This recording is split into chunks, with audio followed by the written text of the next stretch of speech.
You know it, and I know it, that cleaning walls is a tough job. Most people make it into a much tougher job than what it actually needs to be. Now, I've done a lot of painting in our house. I have actually painted internally and externally in our house throughout the whole house. We are double story. I did get a professional to come in and do the bits around the windows on those high things, but apart from that, I've done everything myself. My husband definitely helps me with the prep work, but I consider myself to be the painter of the house. And I think that really reflects deeply to having been a cleaner for so long, because painting, of course, is all about the prep work. You can buy the most expensive paint you want, but if you haven't actually prepped properly by cleaning walls or ceilings, it's not going to last nicely. So you're kind of wasting your time.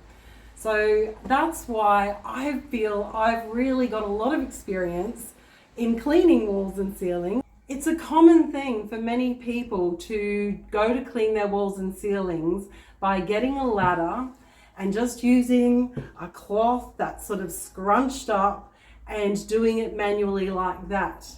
Well, that's really slow, very labor intensive. If you're cleaning on a ladder and leaning over from one place to another, then that's wrought with safety issues, because a lot of people injure themselves in that way and injure themselves quite severely. So the method I'm going to show to you doesn't involve any ladders at all. Cleaning walls and ceilings really is that secret ingredient to making your house sparkle. It's often neglected because it is a big job, but I'm going to show you that it doesn't actually need to be so. I'm also wearing 2 orthopedic boots because I've got stress fractures in my feet. So you can see that I can still do this job quite easily. And so I hope that will inspire you. And the first thing, of course, I've got to do here is to take these bits and pieces down from the wall. I'm just going to give them a quick wipe first, and then we'll go from there. In here, I've got my bucket of hot water and detergent. At this point, I'm using just a cheap floor cleaner, just a low strength formula of cheap floor cleaner.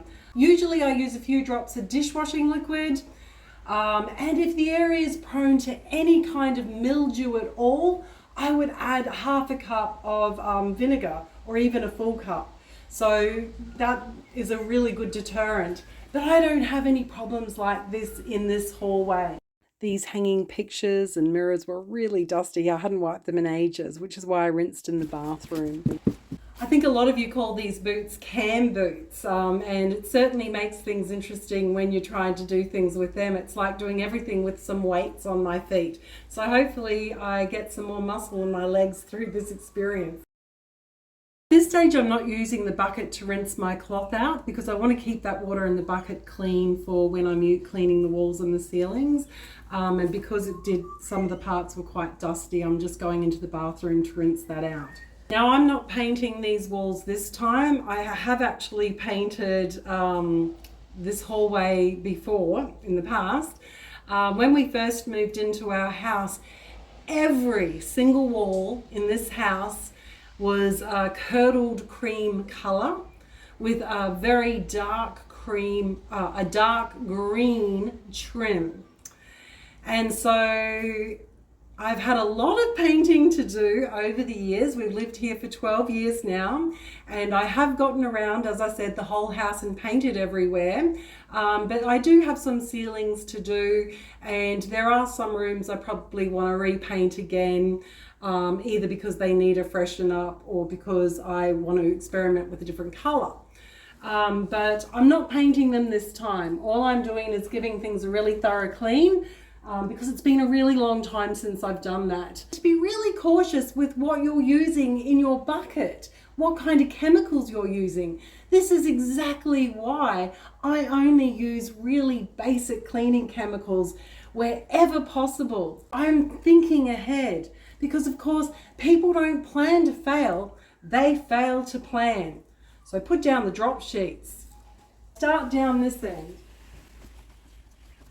Always think about the order in which you do things when you're cleaning. You're going to work from top to bottom. So the vacuuming of the floors and the mopping of the edges will be the last thing that I do.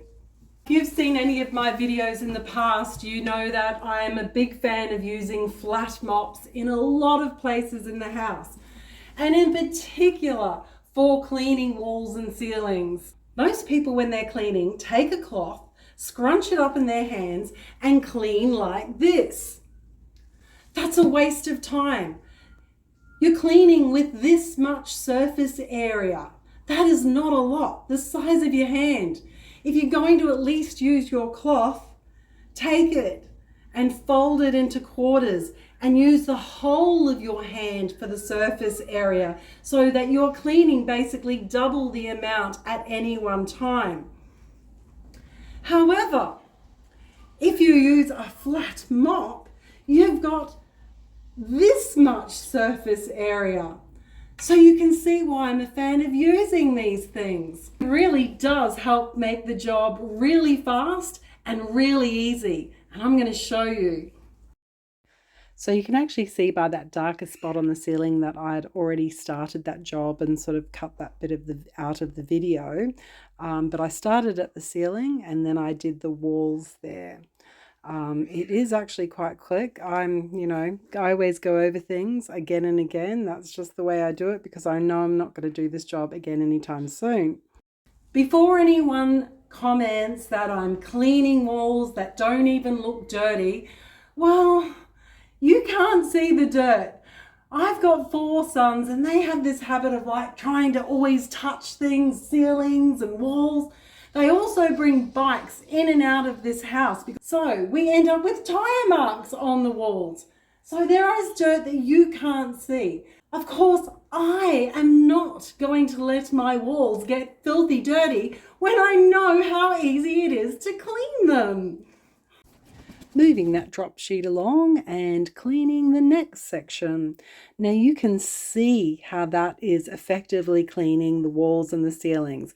It certainly does take a little bit of practice, but you will get there. You just have to go slow to begin with until you get your rhythm. Some things I can't do with 2 cam boots. Leon. So I got my son to come and clean that light fitting. It was just too high for me to reach. I didn't have a step ladder for him to use, so I offered him one of the boys' girlfriend's high-heeled shoes, but he declined that offer. So now that this light fitting is done, I'm going to finish the ceiling, then finish the walls. Simple as that.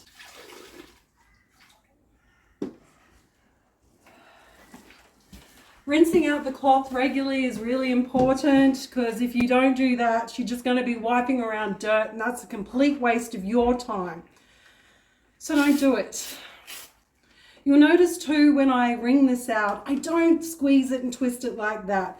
I roll it and squeeze it like that. And that's so that I don't get the microfiber head out of shape. I've had this for a long time. I've used it for a lot of cleaning. Far more than the videos that I've shared with you. And you can see it's looking a bit old and a bit stained, but I don't care. I know it's clean and I know it's still doing a great job. Don't need new things every time you do a job. Be strategic, be consistent. So you notice I keep going over things from different directions again and again, and the places on the lower parts of the wall where I know they're more dirty because of handprints and stuff, I go over multiple times. Because dirt builds up in layers and it often comes off in layers too. Now at this stage we're in the narrower part of the hallway and I've got to reduce the mop head. And now that's an awesome thing about this telescopic head. It gives me that ability to do so. Well, I made it a bit too short.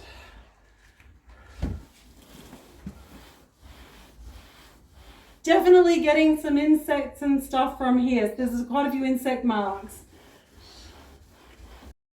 Having that telescopic pole at the right length is really important. You need to keep adjusting it depending on your circumstances, and always keep that one hand at the end of the pole. You can see what's happening here. The job's nearly over. And here, I'm just an older lady with 2 broken feet, and I'm managing to get this job done in not that long. Note how I'm always making sure I'm keeping my bucket out of the way because I'm avoiding those tripping hazards. Whew. The last thing I want to do is fall over. So extend my pole back out again, do the final part of the ceiling. And there's quite a few insects and bits and pieces in here because of course the light's more often on down the stairwell and whatnot. And I did have to go over these parts a few times because of the insect marks. The great thing of course about this mop, it's called a Vileda flip-flop mop or some darn thing. Flip-flop flat mop. And you can turn it to the other side. You do often have to be careful when you're cleaning with mops like this. You'll notice that at all times I have my hand at the end of this pole, so I know that I'm not going to bang into anything. So of course it's important to make sure you've got your pole just the correct length, of which you need.